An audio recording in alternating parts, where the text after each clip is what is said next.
സെഷനിലേക്ക് എല്ലാ പ്രേക്ഷകർക്കും സ്വാഗതം. Good morning Suraj sir. Happy morning Vishnu.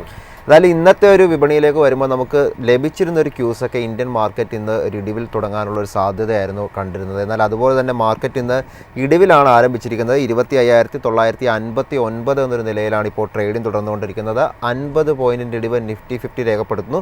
0.18% ഇടിവിലാണ് trading തുടരുന്നത്. നിഫ്റ്റി ബാങ്കിങ് സൂചികയായിട്ട് എന്നാൽ ഒരു ഫ്ലാറ്റ് പോസിറ്റീവ് നോട്ടിലാണ് ട്രേഡിംഗ് തുടരുന്നത്. 11 പോയിൻറ്റിൻ്റെ നേട്ടത്തിൽ ഇപ്പോൾ 58,974 എന്നൊരു നിലയിലാണ് ട്രേഡിംഗ് തുടങ്ങുന്നതായിട്ട് നമുക്ക് കാണാൻ സാധിക്കുന്നത്. എന്നാൽ ഇന്നലത്തെ വിപണിയെ സംബന്ധിച്ച് വളരെ പ്രധാനപ്പെട്ട ചില കാര്യങ്ങളൊക്കെ ഉണ്ടായിരുന്നു. ഒന്ന്, 26,000 എന്നൊരു നില വിപണി തിരികെ പിടിച്ചിരുന്നു. മാത്രമല്ല ബാങ്ക് നിഫ്റ്റി സർവ്വകാല ഉയരമായ 59,000 എന്നൊരു നിലയൊക്കെ കൈവരിച്ചത് കൂടിയാണ് നമ്മൾ ഇന്നലെ കണ്ടത്.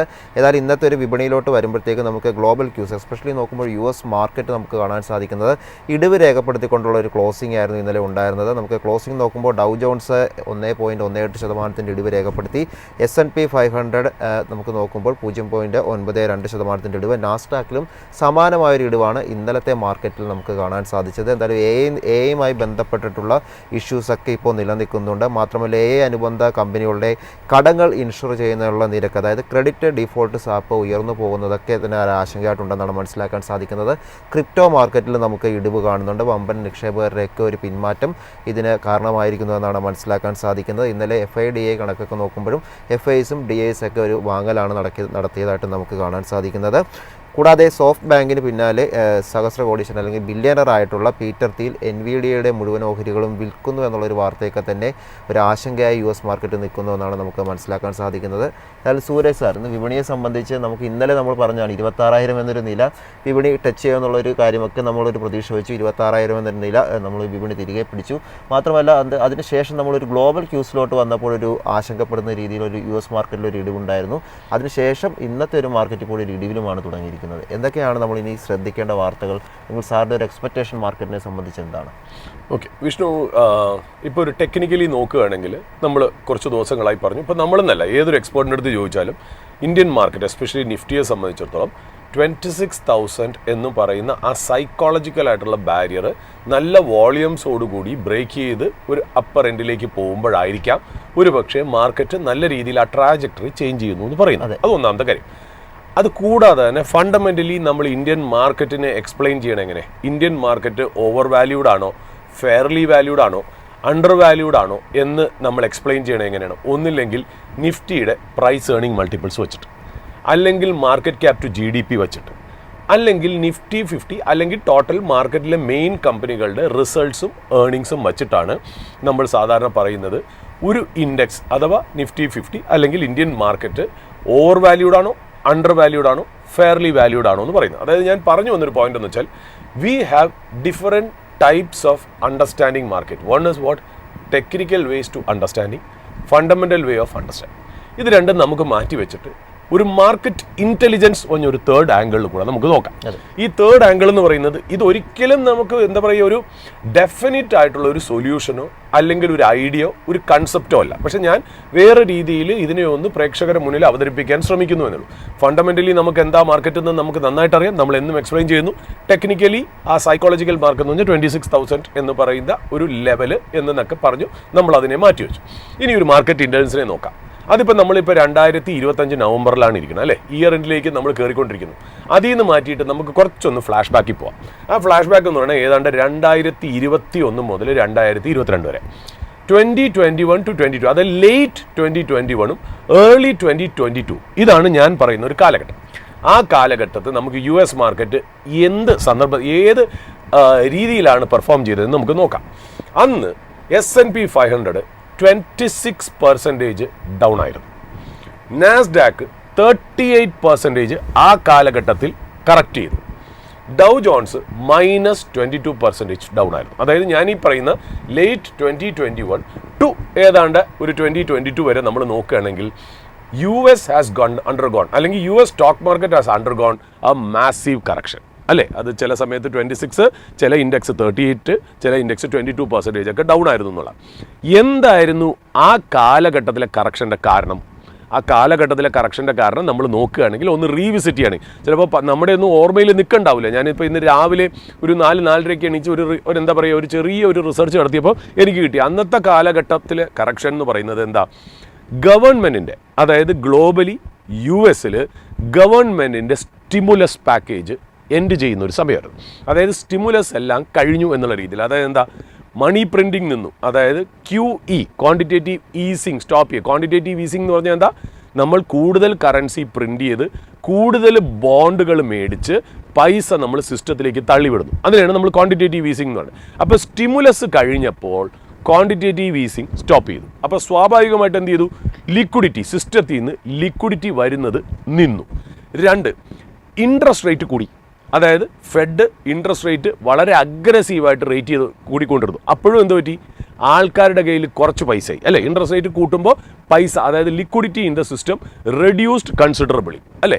3 എന്താ, നമ്മൾ നോക്കുമ്പോൾ ട്രഷറി അങ്ങ് ടൈറ്റൻ ചെയ്തു, കാര്യങ്ങളെയൊക്കെ ടൈറ്റൻ ചെയ്ത് ഫെഡ് അങ്ങ് ബാലൻസ് ഷീറ്റ് അങ്ങ് റെഡ്യൂസ് ചെയ്തു. അതായത് അതിൻ്റെ അർത്ഥം എന്ന് വെച്ചാൽ സിസ്റ്റത്തിൽ നിന്ന് ലിക്വിഡിറ്റി വരുന്നത് കുറഞ്ഞു എന്നുള്ളത് മാത്രമല്ല, ലിക്വിഡിറ്റി സക്ക് ചെയ്തും കൂടെ എടുത്തു. അപ്പോൾ ലിക്വിഡിറ്റി സിസ്റ്റത്തിൽ നിന്ന് പോകുമ്പോൾ എന്ത് ചെയ്യും, അസറ്റ് ക്ലാസ്സിൽ നിന്ന് പൈസ ഇറങ്ങുമ്പോൾ എന്ത് ചെയ്യും, അസറ്റ് ക്ലാസ്സുകൾ കറക്റ്റ് ചെയ്യും. അപ്പോൾ അത് ഹൗസിങ്ങിനെ എഫക്റ്റ് ചെയ്തു, സ്റ്റോക്ക് മാർക്കറ്റിനെ എഫക്റ്റ് ചെയ്തു. അപ്പോൾ ലിക്വിഡിറ്റി ടൈറ്റനിങ് അല്ലെങ്കിൽ the withdrawal of liquidity from the system എന്താ പറ്റുന്നത്, മാർക്കറ്റ് കറക്റ്റ് ചെയ്യും. More liquidity coming in to the market എന്ത് പറ്റും, മാർക്കറ്റ് കയറും അല്ലേ.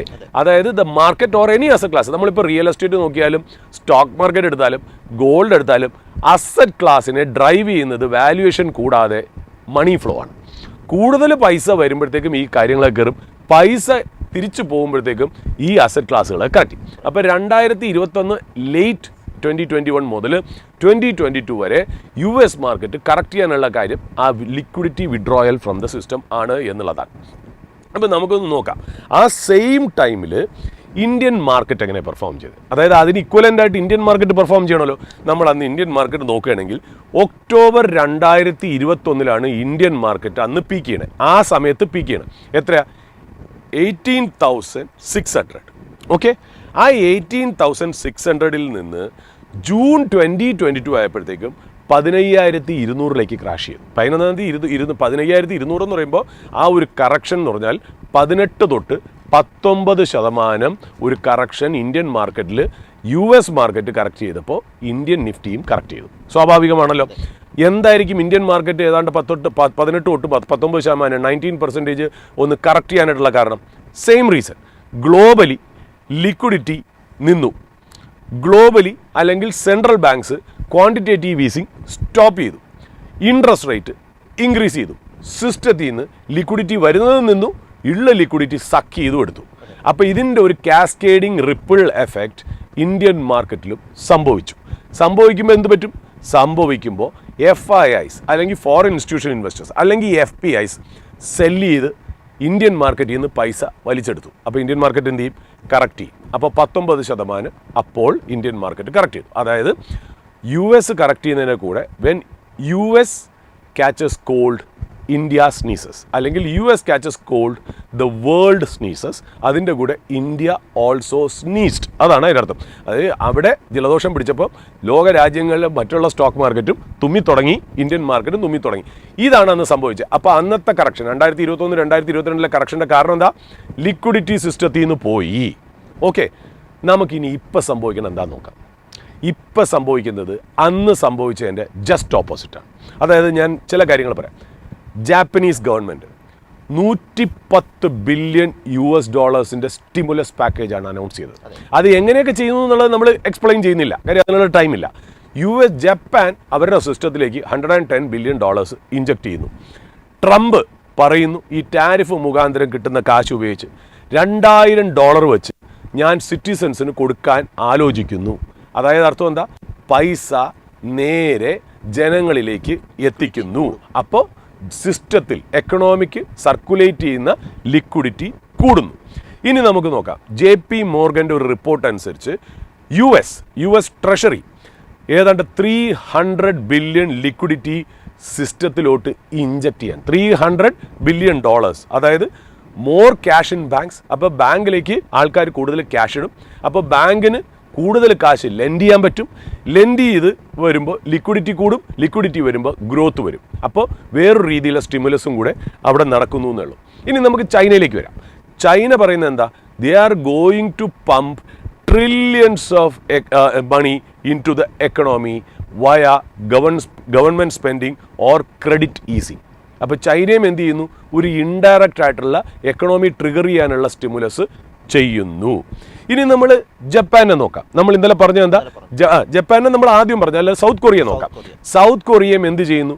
സൗത്ത് കൊറിയ നമ്മൾ ഇന്നലെ പറഞ്ഞു, സൗത്ത് കൊറിയൻ പ്രസിഡന്റ് അവിടുത്തെ മേജർ 3 കമ്പനികളുടെ ചീഫ് എക്സിക്യൂട്ടീവ്സിനെ വിളിച്ച്, അതായത് ഹ്യുണ്ടായി, LG, സാംസങ്ങിനെ വിളിച്ചിട്ട് നിങ്ങൾ ഇൻവെസ്റ്റ് ചെയ്യണം, സിസ്റ്റത്തിലോട്ട് എക്കണോമിയിലേക്ക് ഇൻവെസ്റ്റ് ചെയ്യണം, എന്തെങ്കിലും ഞങ്ങൾ സബോർഡിനേറ്റഡ് ആയിട്ടുള്ള ബോൺഡ്സ് മേടിച്ച് നിങ്ങളെ സഹായിക്കണം എന്നുണ്ടെങ്കിൽ ഞങ്ങൾ സഹായിക്കാം. അതായത് എന്താണ് ലോകത്തെല്ലായിടത്തും നടത്തുന്നത്?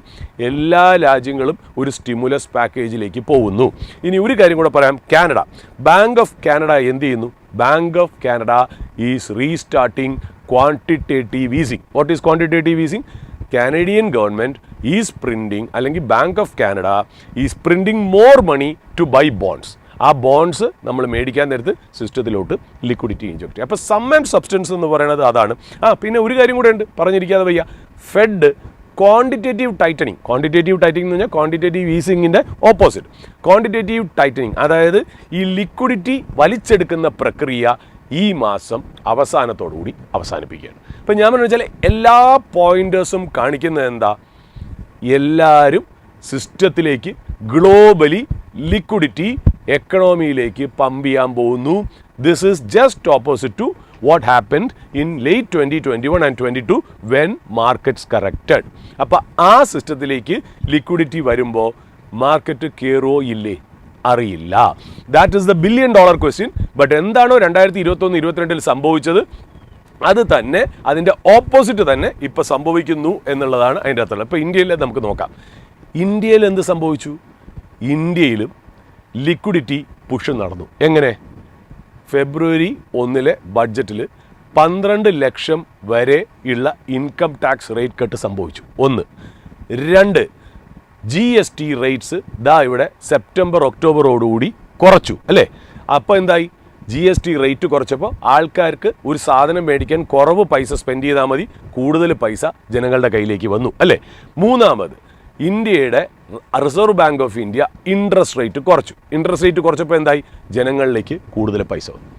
Just like what happen in other major economies, ഇന്ത്യയിലും ഒരു ഇൻഡയറക്ട്ലി ഒരു സ്റ്റിമുലസ് നടക്കുന്നു എന്നുള്ള. അപ്പോൾ globally the world over and also in India there is lot of stimulus package happening.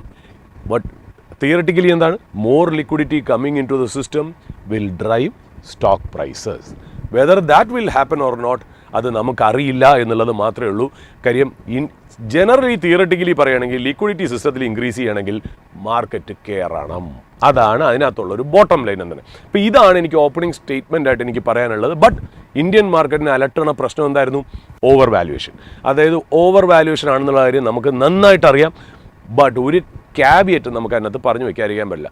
ഈ ഓവർ വാല്യുവേഷൻ കൺസെപ്റ്റ് ഇന്ത്യൻ മാർക്കറ്റിൽ തുടങ്ങിയിട്ട് ലാസ്റ്റ് 1 കൊല്ലത്തിൽ കൂടുതലായി, അല്ലേ? 1 കൊല്ലമായിട്ട് നമുക്കറിയാം ഇന്ത്യൻ മാർക്കറ്റ് ഓവർ വാല്യൂഡ് ആണെന്നും ആ ഓവർ വാല്യൂഡ് ആയി എന്ന് പറയുന്ന സിറ്റുവേഷൻ 4 ക്വാർട്ടർ താണ്ടിയിരിക്കുന്നു എന്നുള്ള. 4 ക്വാർട്ടറിലെ ഏർണിങ്സ് വെച്ചിട്ട് നമ്മൾ പറഞ്ഞുകൊണ്ടിരിപ്പുണ്ട് ഇന്ത്യൻ മാർക്കറ്റ് ഓവർ വാല്യൂഡ് ആണ്, കാര്യം ഏർണിങ്സ് വലിയ രീതിയിൽ മെച്ചപ്പെട്ടിട്ടില്ല എന്നുള്ള. അതിൻ്റെ ഇടയിൽ ഇന്ത്യൻ മാർക്കറ്റിൽ ചെറിയൊരു രീതിയിൽ കറക്ഷനും നടന്നു. എങ്ങനെ? 26,104 എന്ന് പറയുന്ന ഹൈയിൽ നിന്ന് ലോ 21,743ലേക്കും ഇതിൻ്റെ ഇടയിൽ വന്നു.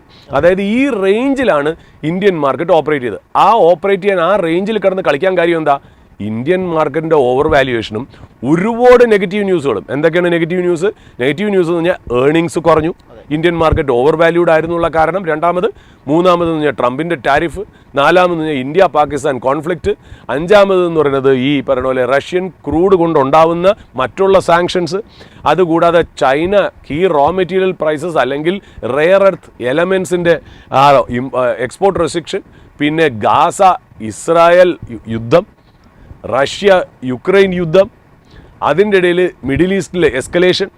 ഇങ്ങനത്തെ എല്ലാ കാര്യങ്ങളും ടൈഡ് ഓവർ ചെയ്ത ഒരു പീരീഡായിരുന്നു ലാസ്റ്റ് 1 ഇയർ. അതിൻ്റെ ഇടയിൽ നിഫ്റ്റി എങ്ങനെ ഓസിലേറ്റ് ചെയ്തു? നമ്മൾ വീണ്ടും പറഞ്ഞ പോലെ 26,104 ഹൈയിൽ നിന്നും 21,743 എന്ന് പറയുന്ന റേഞ്ചിൽ കിടന്ന് ലാസ്റ്റ് 1 കൊല്ലം കളിച്ചത് ഈ എല്ലാ നെഗറ്റീവ് ന്യൂസും ദഹിച്ചുകൊണ്ട് തന്നെയാണ് കളിച്ചത്. അപ്പോൾ ഇന്ത്യൻ മാർക്കറ്റ് ഓവർ വാല്യൂഡ് ആയിരുന്നു.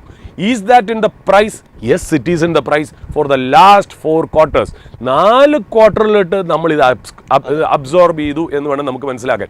ഇന്ത്യൻ മാർക്കറ്റിൻ്റെ പി നോക്കുകയാണെങ്കിലും ഏതാണ്ട് ഈ സമയങ്ങളിൽ ലാസ്റ്റ് ഒരു കൊല്ലത്തിൽ 23 പി ട്രെയിലിംഗ് ബേസിസിൽ നിന്ന് ഏതാണ്ട് 19.6 പി വരെ ഇന്ത്യൻ മാർക്കറ്റ് ഓസിലേറ്റ് ചെയ്തു. അപ്പോൾ എന്തൊക്കെയാണോ ആ EPS അല്ലെങ്കിൽ ഏർണിങ്സിന് ചേഞ്ച് വരുന്നത് അതിനനുസരിച്ച് ഇവിടെ PE അഡ്ജസ്റ്റ് ചെയ്യുകയും കൂടെ ചെയ്തു. ഇപ്പം നമ്മൾ നോക്കുമ്പോൾ ഏതാണ്ട് 22.5 പിയിലാണ് ഇന്ത്യൻ മാർക്കറ്റ് ട്രേഡ് ചെയ്യണേ എന്നുള്ളൊരു ഇൻഫർമേഷനാണ് നമുക്ക് മനസ്സിലാവുന്നത്. അപ്പോൾ ഒരു കാര്യം നമുക്ക് നോക്കാം, എന്താണ് സിറ്റുവേഷൻ? ലിക്വിഡിറ്റി നന്നായിട്ട് ഇമ്പ്രൂവ് ചെയ്തു. 2, ആ ഓവർ വാല്യുവേഷൻ മാർക്കറ്റിൽ 4 ക്വാർട്ടർ അല്ലെങ്കിൽ ഒരു കൊല്ലമായിട്ട് അത് ഡിസ്കൗണ്ട് ചെയ്തു. അതിന് വേണ്ടിയിട്ടുള്ള കറക്ഷനും ഇന്ത്യൻ മാർക്കറ്റിൽ സംഭവിച്ചു കഴിഞ്ഞു. ഇപ്പോൾ ലേറ്റസ്റ്റ് ആയിട്ട് വന്ന FY26 Q2 ഏർണിങ്സ് മോശമല്ല, ഒട്ടും എന്താ പറയുക നെഗറ്റീവ് പറയാനായിട്ടില്ല. പിന്നെ സെൻട്രൽ ഗവൺമെൻറ് ഒരു സ്റ്റെബിലിറ്റി ഇഷ്യൂ ഉണ്ടാക്കാവുന്ന ഒരു ഇലക്ഷനായിരുന്നു ബീഹാർ. അതിൻ്റെ റിസൾട്ടും സെൻട്രൽ ഗവൺമെൻറ്റിന് അനുകൂലമായിട്ട് വന്നു. ഇതാ ഇപ്പോൾ പറയുന്നു ഇന്ത്യ US ട്രേഡ് ഡീല് നമ്മൾ ഏതാണ്ട് സൈൻ ചെയ്യാവുന്ന ലെവലിലേക്ക് ആയി എന്നാണ്. അതുമാത്രമല്ല ആ ട്രേഡ് ഡീൽ എങ്ങനെയായിരിക്കും വരുന്നത്? രാജ്യത്തിൻ്റെ ബാലൻസ് ഷീറ്റ് അല്ലെങ്കിൽ ഇന്ത്യൻ എക്കണോമിയെ കോംപ്രമൈസ് ചെയ്തിട്ടല്ല ആ ട്രേഡ് ഡീൽ വരുന്നത്. അത് പ്രത്യേകം പറയാൻ കാര്യം എന്താ? ജപ്പാൻ ട്രേഡ് ഡീൽ ഉണ്ടാക്കിയത് എങ്ങനെയാണ്? $550 ബില്യൺ US ഇൻവെസ്റ്റ് ചെയ്യാമെന്നും അമേരിക്കയിലുള്ള എല്ലാ പ്രോഡക്ട്സും 0 ടാരിഫ് ജപ്പാനിൽ എന്ന് പറഞ്ഞിട്ടാണ് ആ ട്രേഡ് ഡീൽ സൈൻ ചെയ്ത്. കൊറിയ എങ്ങനെയാണ് ചെയ്തത്? അമേരിക്കയിൽ നിന്ന് വരുന്ന എല്ലാ സാധനങ്ങളും ഇമ്പോർട്ട് ചെയ്യുന്നതിന് 0% ടാരിഫും തിരിച്ച് അമേരിക്കയിലേക്ക് $350 ബില്യൺ ഇൻവെസ്റ്റ് ചെയ്യാം എന്നുള്ള വാഗ്ദാനത്തിലാണ് ആ 2 ട്രേഡ് ഡീലും ഏഷ്യയിൽ വന്നിട്ടുണ്ടെങ്കിൽ ഇന്ത്യ ഇതൊന്നും കോംപ്രമൈസ് ചെയ്യാത്ത രീതിയിലാണ് ട്രേഡ് ഡീലിലേക്ക് പോകുന്നത്. അതായത് നമ്മൾ അങ്ങോട്ട് ഇൻവെസ്റ്റ് ചെയ്യാമെന്ന് നമ്മൾ പറഞ്ഞിട്ടില്ല. 2, അവിടെ നിന്ന് ഇങ്ങോട്ട് വരുന്ന എല്ലാ സാധനങ്ങളും നമ്മൾ 0% ഡ്യൂട്ടി ആക്കാമെന്ന് സമ്മതിക്കുന്നില്ല. നമ്മളിവിടെ പറഞ്ഞു നമ്മുടെ farmers, agri products, fishermen, dairy products, dairy farmers, genetically modified crops, ഇതൊക്കെ പ്രൊട്ടക്റ്റ് ചെയ്തുകൊണ്ട് തന്നെയായിരിക്കും നമ്മൾ ആ ട്രേഡ് ഡീൽ സംസാരിക്കാൻ പോകുന്നത്. നമ്മൾ അങ്ങോട്ട് പോയി ഇൻവെസ്റ്റ് ചെയ്യാനും പോകുന്നില്ല. പകരം എന്താ? നമ്മൾ അവരുടെ കയ്യിൽ നിന്ന് എനർജി കൂടുതലും മേടിക്കും, റഷ്യയിൽ നിന്ന് കുറയ്ക്കും എന്നുള്ളൊരു ചെറിയൊരു സ്ട്രാറ്റജി മാത്രമേ ഇന്ത്യ ചെയ്യുന്നുള്ളൂ. അപ്പോൾ ഇന്ത്യക്ക് എന്തെല്ലാം കാര്യങ്ങൾ പോസിറ്റീവായിട്ട് നിൽക്കുന്നു നോക്കൂ. ഇതെല്ലാം പറയുന്നത് എന്താ? ഇന്ത്യൻ മാർക്കറ്റിൽ കറക്റ്റ് റെസിപ്പിയാണ് മാർക്കറ്റ് മുകളിലേക്ക് പോകാൻ. സാഹചര്യങ്ങൾ എല്ലാം അനുകൂലമാണ്. ഇനി ഇതിൻ്റെ പുറത്ത് നിൽക്കുന്ന എക്സ്റ്റേണൽ ആയിട്ടുള്ള ഒരേ ഒരു കാര്യമേ ഉള്ളൂ നെഗറ്റീവ്. എന്താണ്? FII buying has to come. FII buying വരികയാണെങ്കിൽ ഇന്ത്യൻ മാർക്കറ്റ് കയറിപ്പോകും. FII ബൈയിങ് വരുമോ? Chances are there. ഒന്നാമത്തെ കാര്യം വെച്ചാൽ വാല്യുവേഷൻ എല്ലാം സെറ്റായി, ഒന്നാമത്തെ കാര്യം. രണ്ടാമത്, ഇനി US ടെക് സ്റ്റോക്സ്, അതായത് ഇവിടുന്ന് വിറ്റ് ഈ പൈസ എങ്ങോട്ടാണ് പോയത്?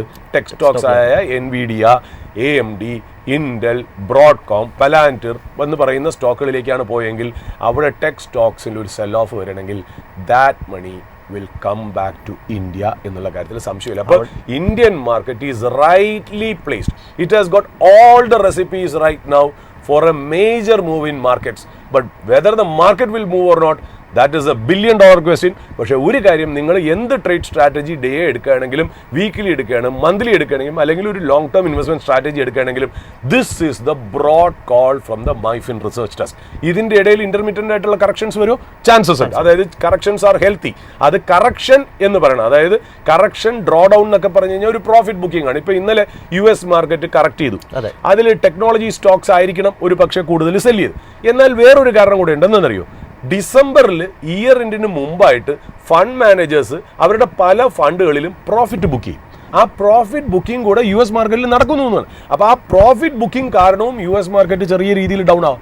അപ്പോൾ ഇങ്ങോട്ടുള്ള ഒരു എന്താ പറയുക, നമ്മൾ മുന്നോട്ടുള്ള ആ ഒരു റാലിക്കിടയിൽ ചെറിയ ചെറിയ temporary correction is very normal, healthy and good for the market. ഇവിടുന്ന് മാർക്കറ്റ് ഏതാണ്ട് 500 പോയിന്റ് 600 പോയിന്റ് നിഫ്റ്റി കറക്റ്റ് ചെയ്യുമെന്ന് വെച്ചാൽ it can happen. But it doesn't take away the larger path of the Indian market where there is load of liquidity. Last ഒരു കൊല്ലം government കൊണ്ടുവന്ന reforms പറഞ്ഞാൽ unbelievable ആണെന്നുള്ള കാര്യത്തിൽ കാര്യമില്ല.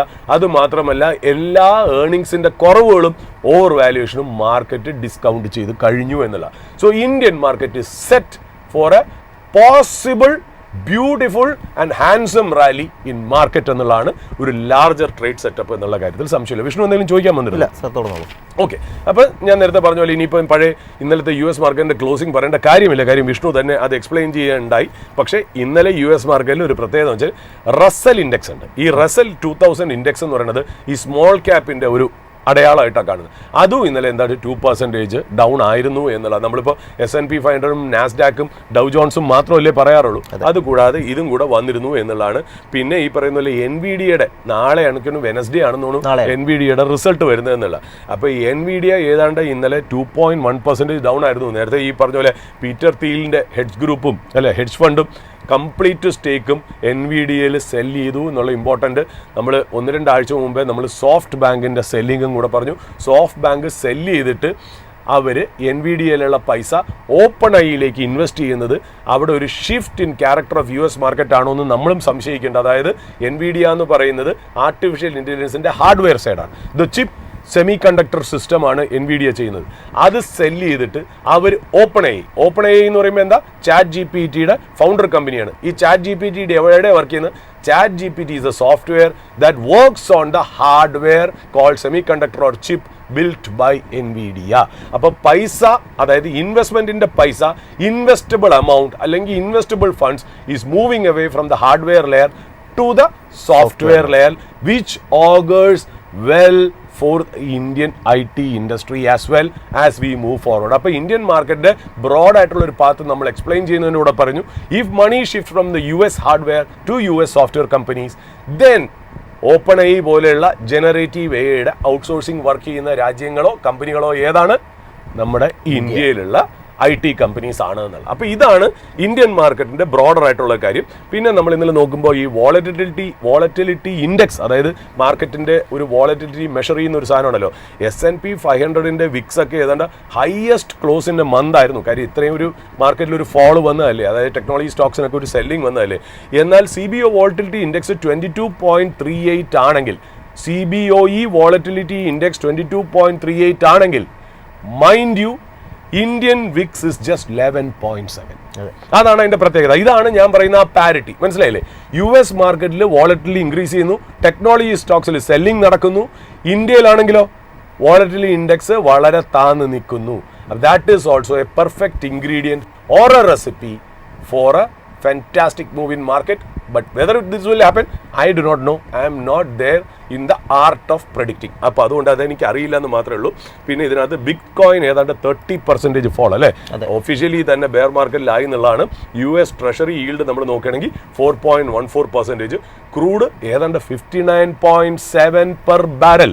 US ഡോളേഴ്സ് 59.75 പെർ ബാരൽ എന്ന് പറയുന്നത് അഡ്വാൻറ്റേജസ് ഫോർ ഹൂം? ഏറ്റവും കൂടുതൽ ഓയിൽ റോ മെറ്റീരിയൽ ആയിട്ട് ഇരിക്കുന്ന എക്കണോമിയും ബിസിനസ്സുകളും എവിടെ ഇരിക്കുന്നത്? ഇന്ത്യയിൽ. 64, 65, 67, 68 ഡോളർ പെർ ബാരൽ ഉണ്ടായിരുന്ന ഓയിൽ ഇപ്പൊ ട്രേഡ് ചെയ്യുന്നത് 60-ന് താഴെയാണെങ്കിൽ it's benefiting whom? It is benefiting India. അപ്പൊ ഇന്ത്യൻ കമ്പനികളുടെയും എക്കണോമിയുടെയും റോ മെറ്റീരിയൽ എന്തൊക്കെയാണ്? Interest rate and oil. Interest rate RBI rate cut ചെയ്തിരിക്കുകയാണ്. ഇനിയുള്ള RBI മീറ്റിംഗിൽ ഇനിയും കട്ട് ചെയ്യുമെന്നാണ് വിശ്വസിക്കുന്നത്. Oil below 60. Everything a perfect recipe for a profit margin expansion for Indian economy as well as Indian business. So this is the market intelligence setup that we are into. അപ്പോൾ ഇതുകൊണ്ടാണ് നമ്മൾ ശരിക്കും പറയുന്നത് ഈ നമ്മുടെ എന്താ പറയുക, എന്തുകൊണ്ട് ഹാൻഡ് ഓവർ ഡീറ്റെയിൽസ് നമ്മൾ നോക്കുന്നു എന്നുള്ളതിൻ്റെ പെർഫെക്റ്റ് റീസൺ ആണ് ഇതെന്ന് പറയുന്നത്. പിന്നെ നമ്മൾ ഇന്നലെ പറഞ്ഞു, അതായത് ഒരു ത്രെട്ട് നമ്മുടെ തലയ്ക്ക് മുകളിൽ ഉണ്ടായിരുന്നത് ഈ പറയുന്ന പോലെ ജപ്പാനും ചൈനയും തമ്മിലുള്ള ആ ടൈവാൻ്റെ പേരിലുള്ള ചെറിയൊരു വാക്ക് തർക്കമാണ്. അതായത് നമ്മൾ പറഞ്ഞല്ലോ, പ്രൈം മിനിസ്റ്റർ തക്കായിച്ചി പറഞ്ഞത് എന്താ വെച്ചാൽ, ടൈവാനിനെ ചൈന അറ്റാക്ക് ചെയ്യണമെങ്കിൽ ഞങ്ങൾ ടൈവാൻ്റെ സൈഡായിരിക്കും എന്നുള്ള രീതിയിലാണ് പറഞ്ഞതെന്നുള്ളത്. എന്തുകൊണ്ടാണ് അത് പറഞ്ഞതെന്ന് വെച്ചാൽ, ഈ ടൈവൻ ഏതാണ്ട് ഈ ജപ്പാൻ്റെ മോസ്റ്റ് വെസ്റ്റേൺ സൈഡ്, അതായത് ഈസ്റ്റേൺ അല്ല, മോസ്റ്റ് വെസ്റ്റേൺ സൈഡിൽ നിൽക്കുന്ന ഒരു ഐലൻഡ് ഉണ്ട്, യോനാഗുനി എന്ന് പറഞ്ഞത്. ഈ യോനാഗുനി എന്ന് പറയുന്നത് ടൈവാനിൽ നിന്നും ഏതാണ്ട് 110 കിലോമീറ്ററേ ഉള്ളൂ. അതായത് വെറും നമ്മളൊന്ന് ആലോചിച്ച് നോക്കൂ, ഇവിടുന്ന് ആലപ്പുഴ ഏതാണ്ട് കായംകുളം വരെ പോകണം, എറണാകുളം കായംകുളം വരെ പോകുന്ന ആ ഒരു ഡിസ്റ്റൻസ് മാത്രമേ ഉള്ളൂ ഈ പറയുന്ന പോലെ ഈ ടൈവാനും ജപ്പാൻ്റെ വെസ്റ്റേൺ സൈഡ് ആയിട്ടുള്ള ഐലൻഡ് ആയിട്ടുള്ള യോനാഗുനിയും തമ്മിലുള്ള വ്യത്യാസം. അപ്പോൾ ഈ ജപ്പാൻ്റെ ഈ എനർജി ഷിപ്മെൻറ്റ്സ് ജപ്പാനിലേക്കുള്ള എനർജി ഷിപ്മെൻറ്റ്സിൻ്റെ മൂവ്മെൻറ്റ് ഇതിനടുത്തുള്ള സ്ഥലങ്ങളുടെ സീ ലൈനിൽ കൂടെയാണ് പോകുന്നത്. അപ്പോൾ തായ്വാനെ ചൈന അറ്റാക്ക് ചെയ്യണമെങ്കിൽ ഈ ഷിപ്മെൻറ്റ്സിനൊക്കെ ബ്ലോക്കേജ് വരാം. ആ ഒരു കാരണത്താലാണ് ജപ്പാൻ ഇങ്ങനത്തെ, അതായത് ജാപ്പനീസ് പ്രൈം മിനിസ്റ്റർ തക്കായിച്ചി ഇങ്ങനെ ഒരു സ്റ്റേറ്റ്മെൻറ്റ് പറഞ്ഞു പോയത്. പക്ഷേ എനിക്ക് ഈ തക്കായിച്ചി ഈ അധികം പൊളിറ്റിക്കൽ എക്സ്പീരിയൻസ് ഇല്ലാണ്ട് കുറച്ച് ഹാർഷായിട്ട് പറഞ്ഞു പോയതാണോ എന്ന് എനിക്കറിയില്ല. കാര്യം ഇത് ഡിപ്ലോമാറ്റിക് ആയിട്ട് വരേണ്ട ഒരു കാര്യം തന്നെ. കാര്യം അവർക്കൊരു ത്രെട്ടാണ്, അത് വേണ്ട രീതിയിൽ കമ്മ്യൂണിക്കേറ്റ് ചെയ്യണമെന്ന് വെച്ചാൽ അറിയില്ല. എന്നാൽ ആരുടെ സഹായം ഇല്ലാതെ അവർ ഇമ്പൾസീവായിട്ട് പറഞ്ഞു പോയതാണോ എന്ന് വെച്ചാൽ ഇതൊന്നും എനിക്കറിയില്ല എന്നുള്ള. സാധാരണ പ്രൈം മിനിസ്റ്റർ അങ്ങനെ പറയാൻ പാടില്ല. അങ്ങനെ പറയാനായിട്ട് അവരുടെ കൂടെയുള്ള സിസ്റ്റവും സമ്മതിക്കാറില്ല. കാര്യം പ്രൈം മിനിസ്റ്ററുടെയും ഏതൊരു രാജ്യത്തിൻ്റെയും പ്രൈം മിനിസ്റ്ററിൻ്റെയും പ്രസിഡന്റിൻ്റെയും വാക്കുകൾ കുത്തും കോമയും അളന്നാണ് സാധാരണ പറയാറ്. അതിനു മുമ്പേ ഒരു എന്താ പറയുക, ഇതിനുള്ള എല്ലാ സ്ക്രൂട്ടിനിയും എല്ലാ ഒരു എന്താ പറയുക ഒരു ചെക്ക് ആൻഡ് ബാലൻസ് ഒക്കെ നടത്തി തന്നെയാണ്. പക്ഷേ ഇങ്ങനെ ഒരു സ്റ്റേറ്റ്മെൻറ്റ് പറഞ്ഞതിന് റിറ്റാലിയേഷനായിട്ട് ചൈന എന്താ പറഞ്ഞത്? ചൈന പറഞ്ഞ ഒരൊറ്റ കാര്യമുള്ളൂ, ചൈനീസ് സ്റ്റുഡൻസ് ഒരുപാട് പേര് ജപ്പാനിൽ പഠിക്കുന്നുണ്ട്.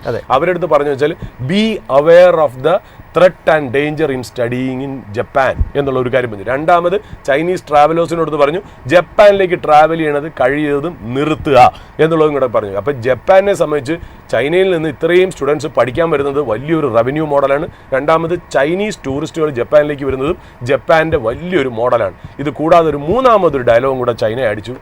ഇൻ കേസ് മിലിറ്ററി പരമായിട്ടാണ് ജപ്പാൻ ഇത് ഇടപെടണമെങ്കിൽ Japan will be crashed completely എന്നുള്ളൊരു ഡയറക്റ്റ് സ്റ്റേറ്റ്മെൻറ്റും കൂടെ ചൈന അടിച്ചു എന്നുള്ള. ഇത് ശരിക്കും പറഞ്ഞാൽ ജപ്പാൻ നല്ല രീതിയിൽ കൊണ്ടിട്ടുണ്ട്. അപ്പോൾ ആ സിറ്റുവേഷൻ ഒന്ന് പാസിഫൈ ചെയ്യാൻ വേണ്ടി, സോഫ്റ്റൻ ചെയ്യാൻ വേണ്ടി ജപ്പാൻ്റെ ഒരു foreign ministry official in charge of എനിക്ക് തോന്നുന്നു ഏഷ്യ ആൻഡ് ഓഷ്യാന അഫയേഴ്സ് അയാളെ ഒന്ന് ചൈനയിലേക്ക് അയച്ചിട്ടുണ്ട്. അദ്ദേഹത്തിൻ്റെ ചൈനീസ് കൗണ്ടർ പാർട്ടിനെ കാണുന്നുണ്ട്. അപ്പോൾ ഒരു ബാക്ക് സ്റ്റേജ് ചർച്ചകളൊക്കെ നടന്നിട്ട് ആ സിറ്റുവേഷൻ ഒന്ന് ഡിഫ്യൂസ് ചെയ്യണം. ഞാൻ പറഞ്ഞെന്താ, ഇത് ശരിക്കും നമുക്ക് നമ്മുടെ ഈ സൗത്ത് ഈസ്റ്റ് ഏഷ്യയിൽ ഒരു ത്രെട്ടായിരുന്നു ചൈനയും ജപ്പാനും തമ്മിലുള്ള കാര്യങ്ങൾ. കാര്യം അവിടെ എന്തെങ്കിലും ഈ പറയുന്ന പോലെ എന്തെങ്കിലും ഒരു ടർബുലൻസ് വന്നു കഴിഞ്ഞാൽ ജപ്പാൻ്റെ എനർജി ഷിപ്മെൻറ്റ്സ് അതിനെ അഫക്റ്റ് ചെയ്ത ഗ്ലോബൽ ഓയിൽ ആൻഡ് എനർജി പ്രൈസസിനെ അഫക്റ്റ് ചെയ്യാം. അതുമല്ല ഒരു സ്റ്റെബിലിറ്റി, ഈ ജോഗ്രഫിയിലെ സ്റ്റെബിലിറ്റി, ഇന്ത്യൻ എന്താ പറയുക ഈ ഫ്ലൈറ്റ്സ് അതുവഴി പോകുന്നതൊക്കെ ക്യാൻസൽ ചെയ്യുമ്പോൾ വലിയ റിപ്പിൾ എഫക്റ്റും കാസ്കേഡിങ് എഫക്റ്റും ഉണ്ടാക്കാം. ഇപ്പോൾ അതും കൂടി സിസ്റ്റത്തിൽ നിന്ന് പാസിഫൈ ചെയ്ത് വന്നിരിക്കുന്നു എന്നുള്ളതാണ്. പിന്നെ last but not the least, നമ്മൾ ഈ പറയുന്ന പോലെ India and US trade deal ഏതാണ്ട് അതിൻ്റെ അവസാനത്തിലേക്ക് എത്തിയിരിക്കുന്നു. അതായത് കെവിൻ ഹാസറ്റ്, വൈറ്റ് ഹൗസിൻ്റെ എക്കണോമിക് അഡ്വൈസർ എന്താ പറഞ്ഞത്? We are very close to reaching a deal with India എന്നുള്ള കാര്യമാണ്. ഇപ്പോൾ സോഴ്സസ്, അൺകൺഫേംഡ് സോഴ്സസ് പറയുന്നത് 2 പാർട്ടായിരിക്കാം ട്രേഡ് ഡീൽ നടക്കുന്നത്. ആദ്യത്തെ പാർട്ട് എന്ന് പറഞ്ഞാൽ ഉടനെ തന്നെ വരാനുള്ള ചാൻസ് ഉണ്ട്. അത് ചിലപ്പോൾ നവംബർ എൻഡോട് കൂടിയോ ചിലപ്പോൾ നടക്കാനുള്ള ചാൻസ് ഉണ്ട്. അത് അഡ്രസ്സ് ചെയ്യാൻ പോകുന്നത് reciprocal tariff due to import of Russian oil, ആ ഒരു ഭാഗം. അതുമല്ല മറ്റുള്ള ടാരിഫ് റിലേറ്റഡ് ആയിട്ടുള്ള സംബന്ധിച്ചിട്ടുള്ള കാര്യങ്ങളായിരിക്കും ആദ്യത്തെ പാർട്ടിൽ സെറ്റിൽ ചെയ്യാൻ പോകുന്നത്. അത് ഇമീഡിയറ്റ്ലി ചിലപ്പോൾ 1 മാസത്തിനുള്ളിൽ നടന്നേക്കാമെന്ന് പറഞ്ഞു. രണ്ടാമത്തെ part may take it's on sweet time. അത് കുറച്ചുകൂടെ ബ്രോഡർ ആൻഡ് എക്സോസ്റ്റീവ് ട്രേഡ് ഡീലാണ്. ഇന്ത്യയും US തമ്മിലുള്ള ഈ ടാരിഫിൻ്റെ ഇഷ്യൂസൊക്കെ മാറ്റിവെച്ച് പൊതുവെയുള്ള ട്രേഡ് എങ്ങനെ ബന്ധം ഉയർത്താം എന്ന കാര്യങ്ങൾ രണ്ടാമത്തെ രീതിയിലേക്ക് പോകുന്നുള്ളതാണ് എനിക്ക് തോന്നുന്നത്. ഇത് Indian government and Indian officials all together, Indian political system, ഞാൻ അതിനകത്ത് ഭരണപക്ഷത്തിനെയും പ്രതിപക്ഷത്തിനെയും മാധ്യമങ്ങളെയും ജുഡീഷ്യറിയെ വി ദ പീപ്പിൾ എല്ലാവരെയും കൂടെ ചേർന്ന് പറയാണ് we handle this pressure situation absolutely in a very decent manner എന്നാണ് നമ്മൾ മൈഫിനിൽ ഏതാണ്ട് ഒരു 2 ആഴ്ച മുമ്പേ പറഞ്ഞിരുന്നു. 1 മാസത്തിനുള്ളിൽ ആ ട്രേഡ് ഡീൽ നടക്കാനെന്നൊരു വൈൽഡ് ഗസ് പറഞ്ഞിരുന്നു. ഇത് ഒന്നും അറിഞ്ഞിട്ടല്ല, വെറുതെ ഇരിക്കുന്ന ചെറിയ മനുഷ്യരാണ് വിഷ്ണുവും ഞാനും ഒക്കെ എറണാകുളത്ത്. ഈ പറയുന്ന പോലെ നിങ്ങൾക്ക് അറിയാമെന്നല്ല, അവർ guess is as good as yours. അതിൽ കൂടുതൽ ഒരു ഇൻഫർമേഷനും അറിയില്ല. ബട്ട് എങ്കിലും ഞങ്ങൾക്ക് തോന്നിയിരുന്നു അങ്ങനെ ഒരു നിഗമനത്തിലേക്ക് എത്താനുള്ള ചാൻസ് ഉണ്ട്. നവംബറോടുകൂടി ഈ കാര്യത്തിന് ഒരു ഫൈനലൈസേഷൻ വരുന്നു, ഏതാണ്ട് അതിലേക്ക് വരുന്നു എന്നുള്ളതാണ്. പീയൂഷ് ഗോയൽ, അതായത് നമ്മുടെ ട്രേഡ് ആൻഡ് കോമേഴ്സ് മിനിസ്റ്ററിൻ്റെ ഒരു സ്പീച്ച് ഇന്നുണ്ട്, അല്ലെങ്കിൽ എന്തോ ഒരു പ്രസ് ബ്രീഫിംഗ് അങ്ങാണ്ട് ഇന്ന് വരുന്നുണ്ട് എന്നാണ് അൺകൺഫേംഡ് റിപ്പോർട്ട്സിൽ ഞാൻ ഡൽഹിയിൽ നിന്ന് കേട്ട ഇൻഫർമേഷൻ. ഡൽഹിയിൽ ഒരു ഫണ്ട് മാനേജർ ഫ്രണ്ടാണ് എൻ്റെ അടുത്ത് പറഞ്ഞത്. ബട്ട് എനിക്കറിയില്ല, അതിനെക്കുറിച്ച് ഉറപ്പില്ല എന്നുള്ളതാണ്. പിന്നെ നമുക്കറിയാലോ, ഇതിനെയൊക്കെ ഫെസിലിറ്റേറ്റ് ചെയ്ത് ഈ ചർച്ചകളൊക്കെ നല്ല രീതിയിൽ പോകാനായിട്ട് ഓൾറെഡി തന്നെ ഒരു അഡ്വാൻസ് എന്ന രീതിയിൽ Indian PSU oil companies US നിന്നും 1 ഇയറിൻ്റെ ഒരു കോൺട്രാക്റ്റ് സൈൻ ചെയ്തിരിക്കുന്നു. എന്തിനാണ്?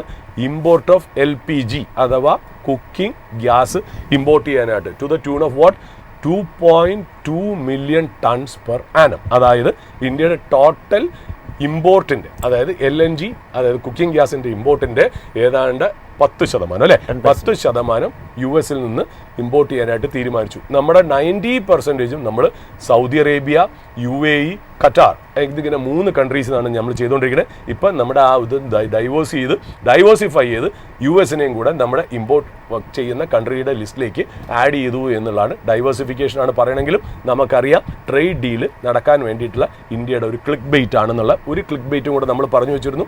അതായത് ഈ ന്യൂക്ലിയർ പവറിൻ്റെ കാര്യത്തിലും ഇന്ത്യയും പിന്നെ അതുപോലെ US-ലെ ജനറൽ ഇലക്ട്രിക് പോലുള്ള കമ്പനികളോ ഗവൺമെൻറ്റോ വേറെ ഏതെങ്കിലും ഇൻസ്റ്റിറ്റ്യൂഷൻസോ ആയിട്ടുള്ള ഒരു ടൈപ്പും കൂടെ വരാനുള്ള സാധ്യതയും ഞാൻ കാണുന്നു ഈ ട്രേഡ് ഡീലിൻ്റെ ഭാഗമായിട്ട് എന്നുള്ളതും കൂടെ പറഞ്ഞു വെച്ചു. അപ്പോൾ ഇൻ നെറ്റ് നമ്മളൊന്ന് ഒരു ഓപ്പണിംഗ് സ്റ്റേറ്റ്മെൻറ്റ് നമ്മൾ ഈ ഓപ്പണിംഗ് അവേഴ്സിൽ as we sit on 18th November Tuesday we are telling you that Indian മാർക്കറ്റിൻ്റെ ബ്രോഡ് ബേസ്ഡ് ആയിട്ടുള്ള ഒരു കാര്യം എന്ന് പറയുന്നത്, അതായത് ദ വേ ഫോർവേഡ് എന്ന് പറയുന്നത് there is a recipe for Indian market to break new high and get in to a new territory all together. എല്ലാ ഇൻഗ്രീഡിയൻസും ആ റെസിപ്പി അവിടെ ഉണ്ട് എന്നുള്ളതാണ്. It's just a matter of time. Let's see how it will play out. ഇതൊരു റെക്കമെൻഡേഷനോ അഡ്വൈസോ സോളിസിറ്റേഷനോ അല്ല. നമ്മൾ ഈ പറഞ്ഞത് നമുക്ക് മനസ്സിലായ നമ്മുടെ റിസർച്ച് ഡെസ്കിൽ നിന്നുള്ള ലാർജർ ഒബ്ജക്റ്റീവ് മാത്രമാണ്. We reserve our right to go wrong. ഞങ്ങൾ പറയുന്ന ഒരു കാര്യവും നിങ്ങൾ മുഖവരയ്ക്ക് പോലും എടുക്കേണ്ട. Take us with a pinch of salt. ഞങ്ങൾ ഈ പറയുന്നത് ഞങ്ങളുടെ മാത്രം അഭിപ്രായമാണ്. ഒരു അക്കാഡമിക് പർപ്പസിന് നമ്മൾ ഇന്ന് രാവിലെ നമ്മുടെ റിസർച്ച് ഡെസ്കിൽ ഞാൻ നേരത്തെ എണീറ്റ് ഞാൻ നോക്കിയപ്പോൾ 2025 2021 തൊട്ട് 2022 വരെയുള്ള ആ സിറ്റുവേഷൻ കമ്പയർ ചെയ്ത് ക്വാണ്ടിറ്റേറ്റീവ് ഈസിങ്ങും ലിക്വിഡിറ്റി ടൈറ്റനിങ്ങും ലിക്വിഡിറ്റി ഇപ്പോൾ ഒന്ന് പുഷ് ചെയ്യുന്ന, അതായത് ലിക്വിഡിറ്റി ഇൻക്രീസ് ചെയ്യുന്ന കാര്യങ്ങളും കൂടെ കമ്പയർ ചെയ്തപ്പോൾ ഇങ്ങനെ ഒരു റെസിപ്പി കിട്ടിയെന്ന് മാത്രം. അത് നമ്മുടെ പ്രേക്ഷകരായിട്ട് ഷെയർ ചെയ്യുന്നു. Please do understand us. We might go wrong, we are also human beings എന്ന് പറഞ്ഞിട്ട് Russia. Over to you Vishnu. അതിൽ സാറ് പറഞ്ഞ പോലെ മാർക്കറ്റിനെ സംബന്ധിച്ച് ഫണ്ടമെൻ്റൽ, ടെക്നിക്കൽ കൂടാതെ ഈ ഇൻ്റലിജൻസ് ആയിട്ടുള്ള ഇത്തരത്തിലുള്ള കാര്യങ്ങൾ കൂടി യൂസ് ചെയ്തുകൊണ്ട് കൃത്യമായൊരു നിക്ഷേപം നടത്താൻ എല്ലാവരും ശ്രദ്ധിക്കുക. ഏതായാലും നമുക്ക് മാർക്കറ്റിൻ്റെ ഒരു അപ്ഡേറ്റിലോട്ട് നിലവിൽ പോകേണ്ടതുണ്ട്. നമുക്ക് നിലവിലത്തെ ഒരു ട്രേഡിംഗ് നോക്കുമ്പോൾ കാണാൻ സാധിക്കുന്നത് Nifty 50 ഇപ്പോഴും ഒരു ഇടിവ് രേഖപ്പെടുത്തിയാണ് ട്രേഡിംഗ് തുടരുന്നത്. 111ഓളം പോയിൻറ്റിൻ്റെ ഇടിവ് Nifty 50-ലുണ്ട്. ബാങ്ക് നിഫ്റ്റിയിലും ഇപ്പോൾ ഇടിവാണ് നമുക്ക് കാണുന്നത്. ലൈറ്റ് ബിസിനസ് അല്ലെങ്കിൽ സ്പോട്ട്ലൈറ്റ് സ്റ്റോക്ക് ഏതാണ് പ്രേക്ഷകർക്ക് വേണ്ടി പങ്കുവെക്കാനുള്ളത്? വിഷ്ണു, ഇന്നൊരു ന്യൂസ് സിസ്റ്റത്തിലുണ്ട്. അതായത് ഇന്നൊരു ന്യൂസ് എന്ന് പറയുന്നത് നമുക്കറിയാലോ, ഈ ഫാർമ ഇൻഡസ്ട്രിക്ക് വേണ്ടിയിട്ടുള്ള റോ മെറ്റീരിയൽ അഥവാ API എന്ന് പറയും. അതായത് ആക്റ്റീവ് ഫാർമസ്യൂട്ടിക്കൽ ഇൻഗ്രീഡിയൻറ്റ്, അതിനെയാണ് API. അല്ലെങ്കിൽ നമ്മൾ ഫാർമ ഇൻഡസ്ട്രിയിൽ ബേസിക് ആയിട്ട് നാളെ സാധാരണ വ്യൂവേഴ്സിന് മനസ്സിലാക്കാനാണെങ്കിൽ ഈ ടാബ്ലറ്റും മറ്റുള്ള സാധനങ്ങളും ഉണ്ടാക്കാനുള്ള റോ മെറ്റീരിയലിൻ്റെ 70% ചൈനയിൽ നിന്നാണ് വരുന്നത്. ഓക്കെ, ഈ 2020 ഇന്ത്യൻ ഗവൺമെൻറ് അതിനെ, അതായത് നമ്മൾ എപ്പോഴും ചൈന ഡിപ്പെൻഡൻ്റ് ആണല്ലോ. കോവിഡ് വന്നപ്പോൾ ഇതിൻ്റെ സപ്ലൈ ചെയിൻ ഒക്കെ പോയപ്പോഴാണ് നമ്മൾ അതിൻ്റെ ബുദ്ധിമുട്ട് മനസ്സിലാക്കിയത്. അപ്പോൾ ഇവിടെ ആ റോ മെറ്റീരിയൽസ് APIs ഉണ്ടാക്കാൻ വേണ്ടിയിട്ട് ഗവൺമെൻറ് 2020 ഒരു PLI scheme, production linked incentive scheme കൊണ്ടുവന്നിരുന്നു. അതിനെ ബേസ് ചെയ്തിട്ട് എനിക്ക് തോന്നുന്നു നമ്മുടെ ഇവിടെയൊക്കെ എനിക്ക് എൻ്റെ ഓർമ്മ ശരിയാണെങ്കിൽ അരബിന്ദോ ഫാർമ ഏതാണ്ട് തെലങ്കാനയിൽ 3500 കോടിയുടെ ഇൻവെസ്റ്റ്മെൻറ്റ് ഈ PLI സ്കീം വഴി ഈ APIൻ്റെയൊക്കെ ആവശ്യങ്ങൾക്ക് അവർ തുടങ്ങി എന്നുള്ളതാണ്. എനിക്ക് തോന്നുന്നു ഈ പെൻസിലിൻ മെഗാ ആയിട്ടുള്ള ഒരു സൈറ്റാണ്, മെഗാ പെൻസിലിൻ മാനുഫാക്ചറിങ് സൈറ്റാണ് അവരുണ്ടാക്കിയിരുന്നത് എന്നുള്ള. അപ്പോൾ അങ്ങനെയും കൂടെ ചെയ്തപ്പോൾ എന്ത് ചെയ്തു, പിന്നെ ചൈന കമ്പനികൾ പ്രെഡേറ്ററി പ്രൈസിംഗ് ആയി. പ്രെഡേറ്ററി പ്രൈസിംഗ് എന്ന് പറയുന്നത് ഇന്ത്യ ഇവിടെ PLI എന്താ പറയുക ഒരു സ്കീം കൊണ്ടുവന്ന് ഈ ഇൻഡസ്ട്രിയെ ഡെവലപ്പ് ചെയ്യാൻ പോയപ്പോൾ അവരിറക്കുന്നതിനേക്കാളും ചെറിയ റേറ്റിൽ നമ്മുടെ ഇന്ത്യയിലേക്ക് സാധനങ്ങൾ കൊണ്ടുവന്ന് ഡംപ് ചെയ്ത് തുടങ്ങി. അതായത് നമ്മുടെ ലോക്കൽ പ്ലെയേഴ്സിന് ഈ PLI വഴി ചെയ്താലും അതൊരു പ്രോഫിറ്റബിൾ അല്ലാത്ത സിസ്റ്റത്തിലേക്ക് അവർ അണ്ടർ കട്ട് ചെയ്ത് ഇറങ്ങി പോകാനായിരുന്നു ഒരു സ്ഥിതിയായിരുന്നു കണ്ടുകൊണ്ടിരുന്നതെന്നല്ല.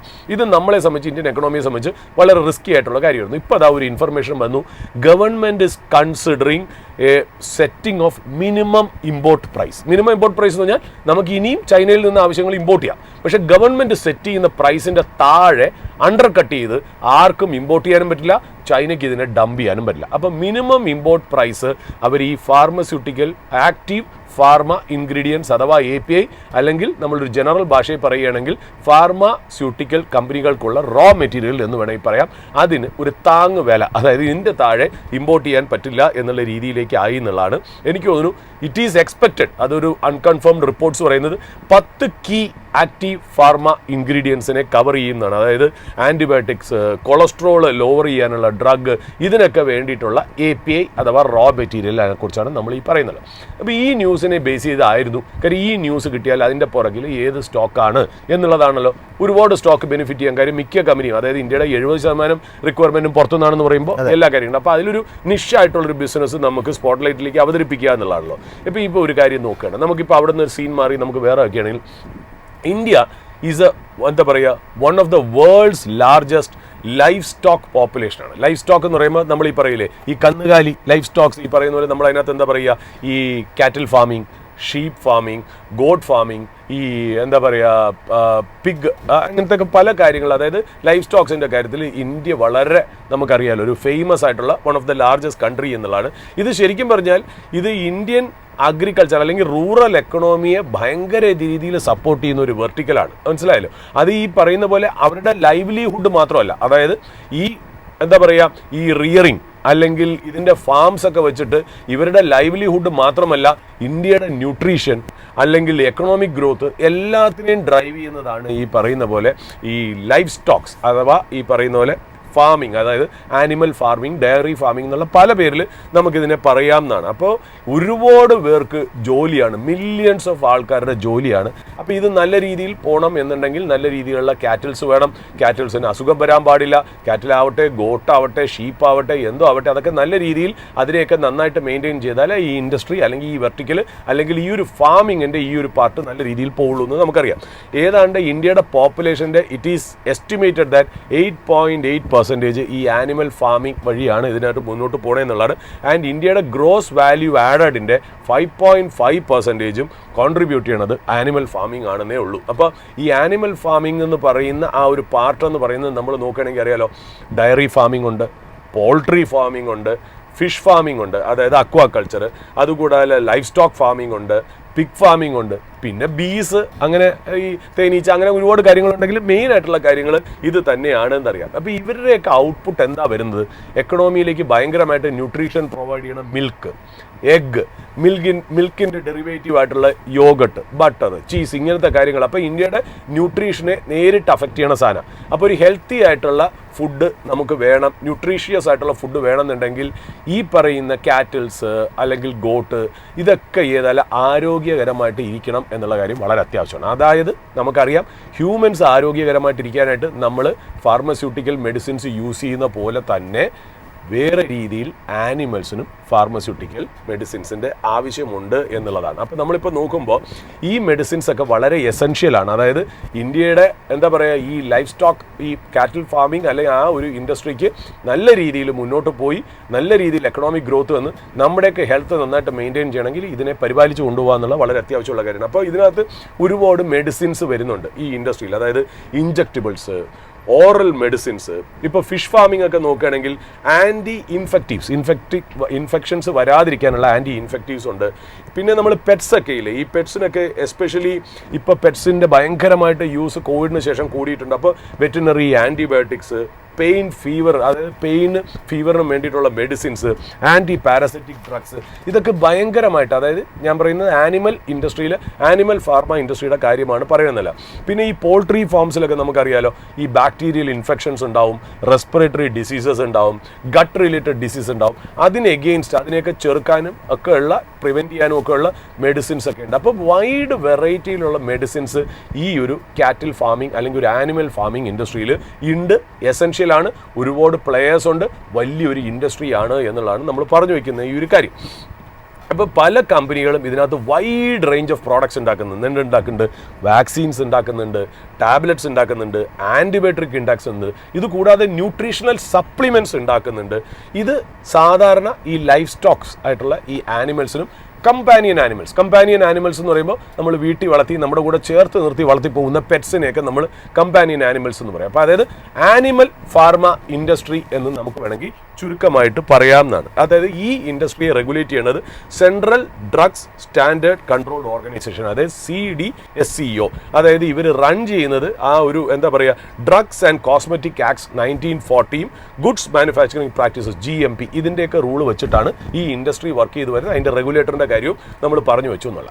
അപ്പോൾ ഇത് പറയുന്നതിന് മുമ്പ് നമ്മൾ സാധാരണ ഒരു മെഡിസിനെ കുറിച്ച് പ്രേക്ഷകനടുത്ത് വളരെ ബേസിക് ആയിട്ട് പറഞ്ഞു കൊടുക്കേണ്ട കാര്യമുണ്ട്. ഇപ്പം നമ്മൾ എന്താ ക്രോസിൻ നമ്മൾ എന്താ, ക്രോസിൻ എന്ന് പറയുന്നത് ഒരു ബ്രാൻഡാണെന്ന് അറിയാലോ വിഷ്ണു. പക്ഷേ നമ്മൾ അതിനെ ബേസിക്കലി പറയുന്നത് എന്താ, പാരാസിറ്റമോൾ അല്ലേ. പാരാസിറ്റമോൾ വേണം എന്ന് പറയുകയോ അല്ലെങ്കിൽ ക്രോസിൻ വേണമെന്നോ നമ്മൾ മെഡിക്കൽ ഷോപ്പിൽ പറയണമെന്നില്ല. അപ്പോൾ ഇതിനകത്ത് ഒരു ക്രോസിൻ എന്ന് പറയുന്ന ഒരു പാരാസിറ്റമോൾ എത്ര എടുക്കുകയാണെങ്കിൽ ഇതിൽ ഈ പാരാസിറ്റമോൾ എന്ന് പറയുന്ന കാര്യമാണ് API. ഞാൻ ഈ പറയുന്ന റോ മെറ്റീരിയൽ അല്ലെങ്കിൽ API, ആക്റ്റീവ് ഫാർമസ്യൂട്ടിക്കൽ ഇൻഗ്രീഡിയൻ്റ് എന്ന് പറയുന്നത് ഈ പറയുന്ന പോലെ എന്താ പറയുക, പാരസിറ്റമോൾ ആണെന്നുള്ള. അപ്പോൾ ഒരു ക്രോസിൻ എന്ന് പറയുന്ന ഒരു ടാബ്ലറ്റിൻ്റെ റിയൽ കെമിസ്ട്രി എന്ന് പറയുന്നതാണ് പാരസിറ്റമോൾ അഥവാ ഈ API എന്ന് പറയുന്ന ഒരു കാര്യം. അപ്പോൾ ഇതിനാണ് നമ്മൾ ശരിക്കും പറഞ്ഞാൽ ഡിസീസിനൊക്കെ വേണ്ടി നമ്മൾ ഫൈറ്റ് ചെയ്യാനായിട്ട് ഉപയോഗിക്കുന്നതാണ്. ഈ API എന്ന് പറഞ്ഞാൽ ഈ കെമിക്കൽ പ്ലാന്റിൽ ഭയങ്കരമായിട്ട് ബൾക്കായിട്ട് ഉണ്ടാക്കുന്ന ഒരു സാധനം തന്നെയാണെന്നുള്ള. അത് മാത്രമല്ല, സാധാരണ ഇപ്പോൾ ക്രോസിൻ എന്ന് പറയുന്നത് പാരസിറ്റമോൾ ആണെന്ന് പറഞ്ഞല്ലോ. ഈ ക്രോസിനിൽ പാരസിറ്റമോൾ മാത്രം യൂസ് ചെയ്താൽ പോരാ. കാര്യം പാരസിറ്റമോൾ മാത്രം വെച്ചുണ്ടാക്കാൻ പോരാ. ഒരു ടാബ്ലറ്റ് ഉണ്ടാക്കണമെന്നുണ്ടെങ്കിൽ അതിന് ഷേപ്പ് വേണം, ഫോം വേണം, സ്റ്റെബിലിറ്റി വേണം. സ്റ്റെബിലിറ്റി വേണമെന്ന് പറഞ്ഞാൽ പൊടിഞ്ഞു പോകാൻ പാടില്ല. പിന്നെ ടേസ്റ്റ് വേണം, ഷെൽഫ് ലൈഫ് വേണം. ഇങ്ങനത്തെ കുറേ കാര്യങ്ങളുണ്ട്. അപ്പോൾ ഈ API എന്ന് പറയുന്നത് ഒരു ടാബ്ലറ്റിൻ്റെ എനിക്ക് തോന്നുന്നു 30% മാത്രമേ ഉള്ളൂ. അപ്പോൾ ഇപ്പോൾ ക്രോസിൻ എന്ന് പറയുന്ന ഒരു എക്സാമ്പിൾ എടുക്കുകയാണെങ്കിൽ പാരസിറ്റമോൾ അതിനകത്ത് 30% മാത്രമേ ഉള്ളൂ. ബാക്കിയൊക്കെ നമ്മൾ പറയുന്നത് എന്താ, ബാക്കിയുള്ള സാധനങ്ങളൊക്കെ ഇതിനകത്ത് ആഡ് ചെയ്യാനുള്ളതാണ്. ആ ആഡ് ചെയ്യുന്ന സാധനത്തിന് എന്താ പറയുന്നത്, ആ സാധനത്തിനാണ് പറയുന്നത് എക്സിപ്പിയൻസ്. എക്സിപ്പിയൻസ് എന്ന് പറയുമ്പോൾ അത് സ്റ്റാർച്ച് ആവാം, സെല്ലുലോസ് ആവാം, കളറിംഗ് മെറ്റീരിയൽ ആവാം, കോട്ടിംഗ് മെറ്റീരിയൽ ആവാം. അപ്പോൾ ഒരു ക്രോസിൻ എന്ന് പറയുന്ന ആ ഒരു പ്രോഡക്റ്റിൽ API എന്ന് പറയുന്ന പാരസിറ്റമോൾ 30%, അതിൻ്റെ കൂടെ എക്സിപ്പിയൻസ് അതായത് colouring agent, tasting agent, shape, form, ടാബ്ലറ്റിൻ്റെ ഫോം ഒക്കെ വരാൻ ആഡ് ചെയ്യുന്ന സാധനങ്ങൾ ഇതെല്ലാം യൂസ് ചെയ്തിട്ടാണ് നമ്മൾ ഒരു ടാബ്ലറ്റ് ഉണ്ടാക്കുന്നത് എന്നുള്ളതാണ് അതിൻ്റെ പ്രത്യേകത. അതിനെ നമ്മൾ പറയുന്നത് എന്താ, അതിനെയാണ് പറയുന്നത് finished dosage form. Finished dosage form FDF അഥവാ ഫോർമുലേഷൻ. അപ്പോൾ ഇപ്പോൾ മനസ്സിലായി കാണുമല്ലോ, ആക്റ്റീവ് ഫാർമ ഇൻഗ്രീഡിയൻറ്റ് യൂസ് ചെയ്ത് അതിൻ്റെ കൂടെ എക്സിപ്പിയൻസും കൂടെ ആഡ് ചെയ്യുമ്പോഴാണ് ഫൈനലായിട്ട് ഒരു ഫോർമുലേഷൻ ഉണ്ടാവുന്നത്, അല്ലെങ്കിൽ ഫിനിഷ്ഡ് ഡോസേജ് ഫോർമാറ്റ് FDF എന്ന് പറയുന്ന ഫോർമാറ്റ് ഉണ്ടാവുന്നതെന്നുള്ള. അപ്പോൾ ഈ API ഉപയോഗിച്ചാണ് നമുക്കറിയാമല്ലോ ഒരു എന്താ പറയുക, ഒരു സത്യം പറഞ്ഞാൽ ഒരു മെഡിസിൻ അല്ലെങ്കിൽ ലൈക്ക് ടാബ്ലറ്റ് അല്ലെങ്കിൽ ക്യാപ്സ്യൂള് അല്ലെങ്കിൽ syrup, injection, ointment, IV drops ഒക്കെ ഉണ്ട്. അതൊക്കെ അപ്പോൾ നമ്മൾ എന്ത് സെല്ലുലോസ്, അതായത് എക്സിപ്പിയൻ്റ് ആയിട്ടുള്ള ഏത് സെല്ലുലോസ് ആണ് ഉപയോഗിക്കുന്നത്, ഏത് കളറിംഗ് മെറ്റീരിയലാണ്, ഏത് കോട്ടിംഗ് മെറ്റീരിയലാണ്, ഇത് ഉപയോഗിച്ചിട്ടാണ് നമ്മളത് ക്യാപ്സ്യൂൾ ആക്കണോ, ടാബ്ലറ്റ് ആക്കണോ, ഇഞ്ചക്ഷൻ ആക്കണോ, ഓയിൻമെൻ്റ് ആക്കണോ, IV ഫ്ലൂഡ് അയക്കണമെന്ന് നമ്മൾ തീരുമാനിക്കുന്നതെന്നല്ല. അപ്പോൾ 30% മാത്രമേ ഈ API വരുന്നുള്ളൂ എന്നുള്ളതാണ് അതിൻ്റെ പ്രത്യേകത എന്ന് പറയുന്നത്. അപ്പോൾ ഈ API എന്ന് പറയുന്നത് ഒരു മെഡിസിൻ്റെ ഇമ്പോർട്ടൻറ്റ് പാർട്ടാണെന്ന് നമുക്ക് മനസ്സിലായല്ലോ. ആ ഇൻഡസ്ട്രി ശരിക്കും പറഞ്ഞാൽ നമ്മളിപ്പോൾ നോക്കുമ്പോൾ ഇന്ത്യയിൽ നമ്മുടെ ഇപ്പോൾ ഫാർമ കമ്പനി, ഞാനിത് എക്സ്പ്ലെയിൻ ചെയ്തത് പ്രേക്ഷകർക്ക് ഈ ഇൻഡസ്ട്രി മനസ്സിലാവാനാണ്. ഈ API ഉണ്ടാക്കുന്ന മേജർ കമ്പനീസ് എന്താ, നമ്മുടെ ഹ്യൂമൻ ഫാർമ അല്ലെങ്കിൽ മെഡിസിൻ്റെ കാര്യത്തിൽ, അതായത് മനുഷ്യൻ്റെ കാര്യത്തിലാണെങ്കിൽ ഡിവീസ് ലബോറട്ടറീസ് നമ്മൾ കേട്ട് കാണും, ലോറസ് ലാബ്സ് കേട്ട് കാണും, ഗ്രാന്യൂൾസ് ഇന്ത്യ, ഇവരൊക്കെയാണ് ഈ API ഉണ്ടാക്കണമെന്ന്. ഈ APIയുടെ കൂടെ എക്സിപ്പിയൻസും കൂടെ ആഡ് ചെയ്ത് റെസിനും സെല്ലുലോസും ഒക്കെ ഉണ്ടാക്കി ടാബ്ലറ്റ് ആക്കണോ, ക്യാപ്സ്യൂൾ ആക്കണോ, മറ്റേ സിറപ്പ് ആക്കണോ, ഓയിൻമെൻ്റ് ആക്കണോ എന്നൊക്കെ കംപ്ലീറ്റ് ആയിട്ടുള്ള ഫിനിഷ്ഡ് ഫോർമുലേഷൻ ഉണ്ടാക്കുന്ന കമ്പനികളുടെ ഒരു എക്സാമ്പിൾസ് ഞാൻ പറയുകയാണെങ്കിൽ സിപ്ല, സൺ ഫാർമ, ഡോക്ടർ റെഡ്ഡി, മാൻകൈൻ ഫാർമയൊക്കെ അങ്ങനെയാണ്. അപ്പോൾ ഇതാണ് ശരിക്കും പറഞ്ഞാൽ നമ്മൾ കാണുന്ന ടാബ്ലറ്റിൻ്റെ ഒരു സയൻസ് അല്ലെങ്കിൽ അതിൻ്റെ ആ പ്രോഡക്റ്റിൻ്റെ കമ്പോസിഷൻ എന്ന് പറയുന്നത്. അപ്പോൾ ഞാൻ ഈ ന്യൂസ് വെച്ചിട്ട് ഞാൻ നോക്കിയത് യുണീക്കായിട്ട്, അതായത് ഈ API ഈ ഫോർമുലേഷൻസ് ഒക്കെ ഉണ്ടാക്കുന്ന ഒരുപാട് കമ്പനികൾ ഉണ്ടെങ്കിലും ഒരു നിഷായിട്ടുള്ള ഇൻഡസ്ട്രി, അതായത് ഒരു ആനിമൽ ഇൻഡസ്ട്രിയിലേക്ക് വരികയാണെങ്കിൽ ഏത് കമ്പനി ഉണ്ട് അത് സ്പോട്ട്ലൈറ്റ് ബിസിനസ്സിൽ ഒന്ന് ഉൾപ്പെടുത്തി പറയാമെന്ന് ഞാൻ ആലോചിച്ചു. ആ കമ്പനിയുടെ പേരാണ് സീക്വൻസ് സയൻറ്റിഫിക് എന്ന് പറയുന്നത്. ആ കമ്പനിക്ക് API എന്ന് പറയുന്ന ആ കെമിസ്ട്രി, അതുകൊണ്ട് ഫിനിഷ്ഡ് ഡോസേജ് ഫോർമുലേഷൻസ്, അതുകൊണ്ട് അവർ പ്രത്യേക ബ്രാൻഡ്, അതായത് അലിവിറ എന്ന് പറയുന്ന ബ്രാൻഡിലാണ് അവർ ഫിനിഷ്ഡ് പ്രോഡക്റ്റ് ആയിട്ട് ഇറക്കുന്നത്. അപ്പോൾ അവർക്ക് API ഉണ്ട്, ഫിനിഷ്ഡ് പ്രോഡക്റ്റ് ഉണ്ട്. ഇതൊന്നും കൂടാതെ മൂന്നാമത്തെ ഡിവിഷൻ എന്ന് പറഞ്ഞാൽ അനലിസ്റ്റിക് ആൻഡ് റിസർച്ച് ഡിവിഷൻ, അതായത് വേറെ ഫാർമസ്യൂട്ടിക്കൽ കമ്പനീസിനും അതർ ലൈഫ് സയൻസ് കമ്പനീസിനും ഒക്കെ ഒരു R&D അല്ലെങ്കിൽ എന്താ പറയുക ഒരു സ്പെഷ്യലൈസേഷൻ കൊടുക്കുന്ന ഒരു ഡിവിഷനും കൂടെ ഉണ്ട്. അതൊരു ചെറിയ ഡിവിഷനാണ്. ഇവർക്ക് മറ്റേതാണ് ഏറ്റവും കൂടുതൽ, അതായത് APIയും ഈ ഫോർമുലേഷൻസുമാണ് ഏറ്റവും കൂടുതൽ എന്നുള്ള ഒരുമാതിരി ബിഗ് റെഗുലേറ്ററി ഏജൻസീസിൻ്റെ അപ്രൂവലൊക്കെ ഉണ്ട്. അതായത് US FDA, world health organisation, TGA, EU GMP, അങ്ങനെയുള്ള പല സർട്ടിഫിക്കേഷൻസും ക്ലിയറൻസും ഉള്ള ഒരു കമ്പനി തന്നെയാണ്. ഏതാണ്ട് 90+ കൺട്രീസിൽ ഓപ്പറേഷനിലാണ്. 2 ഡെഡിക്കേറ്റഡ് API ഫെസിലിറ്റി ഉണ്ട് എന്നുള്ളതാണ്. ഇപ്പോൾ sequence scientific Viyash life science എന്നൊരു കമ്പനിയായിട്ട് മെർജ് ചെയ്യാൻ പോവുകയാണെന്നുള്ള. ഈ മെർജർ കഴിഞ്ഞ് കഴിഞ്ഞാൽ ഇവർക്ക് ഏതാണ്ട് 16 മാനുഫാക്ചറിങ് ഫെസിലിറ്റീസ് ഇവർക്ക് വരും എന്നുള്ളതാണ്. അതെല്ലാം US FDA അപ്രൂവ്ഡ് ആയിട്ടുള്ള മാനുഫാക്ചറിങ് ഫെസിലിറ്റീസ് അഥവാ സൈറ്റ്സ് ആണെന്നുള്ളതാണ്. ഇത് കാരണം എന്താ, കമ്പനിയുടെ മാർജിൻ ഭയങ്കരമായിട്ട് ഇൻക്രീസ് ചെയ്യും, കപ്പാസിറ്റി ഭയങ്കരമായിട്ട് ഇൻക്രീസ് ചെയ്യും, R&D കേപ്പബിലിറ്റിയും ഭയങ്കരമായിട്ട് ഈ മെർജറിൽ കൂടെ, അതായത് വിയാഷ് ലൈഫ് സയൻസ് ആയിട്ടുള്ള മെർജറിൽ കൂടെ വരും എന്നുള്ളതാണ്. അപ്പോൾ ഒരു പോസ്റ്റ് മെർജർ വരികയാണെങ്കിൽ ഇതൊരു ഗ്ലോബൽ എന്താ പറയുക ആനിമൽ ഹെൽത്ത് കെയർ പ്ലെയർ ആയിട്ട് മാറാനുള്ള ചാൻസ് ഉണ്ട്. ഇതിൻ്റെ FY 24-25 റവന്യൂ എന്ന് പറയുന്നത് 1551 കോടിയാണ്. ഓപ്പറേറ്റിംഗ് പ്രോഫിറ്റ് എന്ന് പറഞ്ഞാൽ 1099 കോടിയാണെന്നുള്ളത്. ഈ മെർജർ കഴിഞ്ഞ് കഴിഞ്ഞാൽ ഏതാണ്ട് ഇപ്പോൾ ഞാൻ പറയും ഒരു എക്സാമ്പിൾ പറയുകയാണെങ്കിൽ ഈ Q2 FY 26 എനിക്കൊരു മെർജർ കഴിയുമ്പോൾ തമ്മിൽ റവന്യൂ സീക്വൻസ് സയൻറ്റിഫിക്കിൻ്റെ 4240 മില്യൺ ആണെങ്കിൽ വിയാഷിൻ്റെ 4281 ആണ്. രണ്ടും കൂടെ ചേർന്ന് 8521 മില്യൺ ആവും. ഓപ്പറേറ്റിംഗ് പ്രോഫിറ്റ് സീക്വൻറ്റിൻ്റെ എത്രയാണ് 657 മില്യൺ ആണ്. വിയാഷിൻ്റെ ആണെങ്കിൽ 1233 മില്യൺ ആണ്. ഇത് രണ്ടും കൂടെ ചേർന്ന് 1890 മില്യൺ ആവും. കമ്പൈൻഡ് ആയിട്ടുള്ള ഈ മെർജർ എൻറ്റിറ്റിക്ക് റവന്യൂവും സെയിൽസും കൂടുന്നതാണ്. ഇതിൻ്റെ മാർക്കറ്റ് പ്രൈസ് 230 രൂപയാണ്. ഇതിൻ്റെ മാർക്കറ്റ് ക്യാപ്പ് 5847 കോടിയാണ് എന്നുള്ളതാണ്. 2-3 ദിവസം മുമ്പ് ഈ വീക്കെൻഡ് ആയപ്പോഴത്തേക്ക് അതിൻ്റെ റിസൾട്ട് വന്നു. റിസൾട്ട് ഭേദപ്പെട്ടതായിരുന്നു. ബട്ട് ഇത് ഒരു അക്കാഡമിക് പർപ്പസിന് വേണ്ടി മാത്രം ഈ ന്യൂസിനെ ബേസ് ചെയ്ത് അതിൻ്റെ പുറകിലുള്ള സ്റ്റോക്ക് അവതരിപ്പിച്ചാണ്. ഇത് റെക്കമെൻഡേഷനോ സോളിസിറ്റേഷനോ അഡ്വൈസ് ആയിട്ടോ നിങ്ങൾ കണക്കാക്കരുത്. ഇതിൽ പേഴ്സണലി എനിക്കും വിഷ്ണുവിനും ഞങ്ങളുടെ ഇമീഡിയറ്റ് റിലേറ്റീവ്സിനും ഹോൾഡിംഗ് ഇല്ല എന്നുള്ള പേഴ്സണൽ ഡിസ്ക്ലോഷറും കൂടെ തരുന്നു. നിങ്ങൾ നിങ്ങളുടെ ഇൻവെസ്റ്റ്മെന്റ് ഡിസിഷൻ ഒരു സെബി രജിസ്റ്റേർഡ് ഇൻവെസ്റ്റ്മെന്റ് അഡ്വൈസറിന്റെ റെക്കമെൻഡേഷനിൽ മാത്രം മുന്നോട്ട് കൊണ്ടുപോവുക. Over to you Vishnu. ഏതായാലും സാർ വിപണി ഇന്ന് ഇടിവിലാണ് ഇപ്പോൾ ട്രേഡിംഗ് തുടർന്നുകൊണ്ടിരിക്കുന്നത്. നമ്മുടെ ഈ ഒരു ഓപ്പണിംഗ് അവേഴ്സിൻ്റെ സെഷൻ ഇപ്പോൾ വൈൻഡ് അപ്പ് ചെയ്യാൻ സമയമായിരിക്കുകയാണ്. കൂടുതൽ അപ്ഡേറ്റ്സ് ഒക്കെ ആയിട്ട് നമ്മുടെ റിസർച്ച് ടീം ഉടനെ തന്നെ അടുത്ത മണിക്കൂർ ജോയിൻ ചെയ്യുന്നതായിരിക്കും. So stay tuned. നന്ദി, നമസ്കാരം.